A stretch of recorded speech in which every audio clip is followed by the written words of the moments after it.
Now let's put your knowledge in the context of that period between 8:45 and 10:15 on the morning of September the 11th. Somebody calls Bush and the Joint Chiefs of Staff and says, we've got 2 explosions in the World Trade Center and we've got a Russian missile in the lawn of the Pentagon. Wouldn't the first thing they did pick up the phone to President Putin and say, have you lost a missile? Yes, of course, and they did it.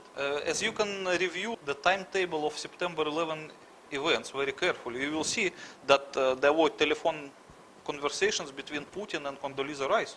Putin also tried to talk to Bush, but Bush was in the plane, so he was not available for conversation. Okay, so let's put it in context. America is under attack. Yes. Someone discovers that there's a nuclear device in the Pentagon. It's not exploded. No, it did not explode.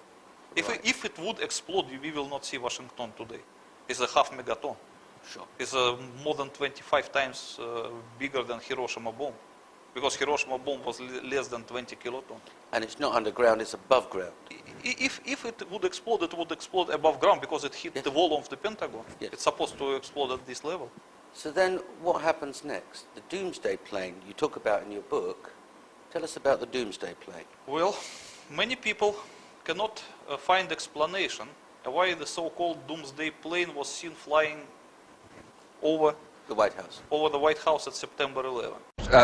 Tom, thanks very much. We'll talk to you a little bit. On now to one of the eeriest moments amid the carnage of 9/11. A mysterious plane was seen flying right over the president's residence. Even some CNN staffers saw it. To this day, it has never been officially explained. Tonight, Chief National Correspondent John King has new details about this great 9/11 mystery. Today, 6 years after 9/11, the mystery endures about just what happened in the skies over the White House that terrible day. A plane flew right over it. But why? And what was it? For conspiracy theorists, the image is a gold mine. Go back to that morning.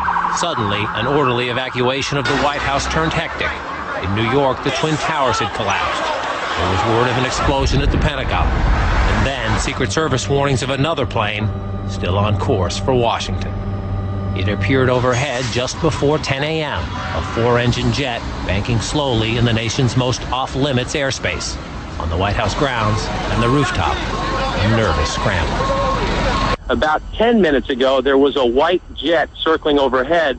Now, you generally don't see planes in the area over the White House. That is restricted airspace. No reason to believe that this jet was there for any nefarious purposes, but the Secret Service was very concerned, pointing up at the jet in the sky.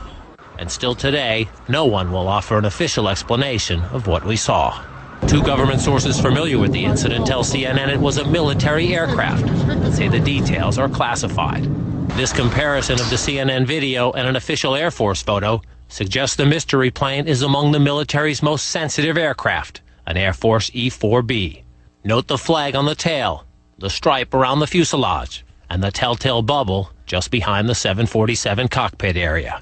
There are many commercial versions of the 747, obviously, that look similar, but I don't know any of them that have the communications pod like the E-4, the Air Force E-4 does behind the cockpit. The E-4B is a state-of-the-art flying command post, built and equipped for one reason, to keep the government running no matter what, even in the event of a nuclear war.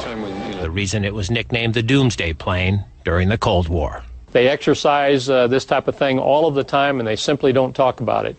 So it doesn't surprise me that they are very closed-mouthed about it. Ask the Pentagon, and it insists this is not a military aircraft, and there is no mention of it in the official report of the 9/11 Commission. Commission co-chairman Lee Hamilton says he has a vague recollection of someone mentioning a mystery plane, but staffers who looked into it never raised it as a relevant issue.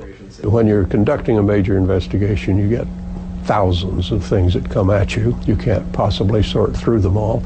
This never rose to the level of a discussion within the commission. To some, the lack of any official explanation feeds an ominous conspiracy.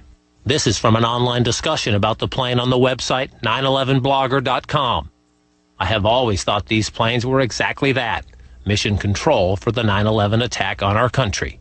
9/11 Commission co-chairman Hamilton calls such talk ludicrous. We, of course, heard the conspiracy theories about the president ordered the attack and the Defense Department was involved. We saw absolutely no evidence of that. But 6 years later, the Pentagon, the Secret Service, and the FAA all say they, at least for public consumption, have no explanation of the giant plane over the president's house, just as the smoke began to rise across the river at the Pentagon. John King, CNN, Washington. And many people mistakenly believe, especially conspiracy theorists, that the doomsday plane was the main tool of the perpetrators. So they believe that September 11 was organized by the US government, and the doomsday plane was used as a flying control center to set the things in motion. They cannot find any other explanation to this strange thing. And the American government, in turn, tries its best to deny the existence of the doomsday plane and its flying at September 11. This attitude of the US government increased the suspicions of the conspiracy theorists. Yes. But according to what I explain in my book, the story is totally different. First of all, the American government has nothing to do with the September 11 perpetration. It was just a victim. And the doomsday plane was scrambled because of upcoming attack of the missile that hit the Pentagon. Because the missile was detected about 5 or 6 minutes before it arrives to Pentagon by the NORAD, because it has the detection capability. They cannot shoot down the missile because they have no means to shoot it down, but they were still able to detect it. And they would have known exactly what kind of a missile it was. Of course. Once they see the flying things of this kind, they know already what is this. Because NORAD has the identification for all Soviet missiles and Russian missiles. So when they see the things, they know this is a granite with a nuclear warhead. So this is serious stuff. They got it immediately. Okay. So they rang the atomic alert about the next minute they detected the missile. And at this time, the doomsday plane was scrambled from somewhere near Washington, and the other 3 doomsday planes somewhere else in the United States of America, because there were 4 of them, and 4 of them were airborne. And that's the first time in history that that's happened. When the planes were scrambled at the result of alert, I am not very sure. But I think so. Unless maybe they were just scrambled on some training exercise or whatever. But what I can tell you for sure, what was happened at the first time in America, is that the commander of NORAD, when he received notification of the atomic alert and the upcoming nuclear attack, immediately went from his unprotected command post to his protected command post, which is located in Cheyenne Mountain, Colorado. Mountains, yes. And once he arrived there, he ordered to close the steel anti-atomic doors, which looks like a safe door, as you can see in this picture. Yes. It's an incredibly thick door that can probably save this mountain from the nuclear explosion nearby. And am I right and this happened the first time in American never, history. ever happened no, before. this They've door never has done never it. been closed in the American history. This was the first time. Okay. What happened to the command structure? The president, the vice president, the speaker? As everybody who researched the timetable of September 11 probably remembers, that president was in Florida delivering some speech in elementary school or whatever. So he was not available. But the vice president, who was in the White House along with the Secretary of State Condoleezza Rice, were immediately taken by the guards to the anti-atomic bunker under the White House. And this is publicly available information. You can see it at the officially published timetable. And no one can explain why they should drag this person to the anti-atomic bunker. And the speaker is locked away. He's the third in line to the presidency. Excuse me? The Speaker of the House. The Speaker of the House was not dragged into anti-atomic bunker as fast as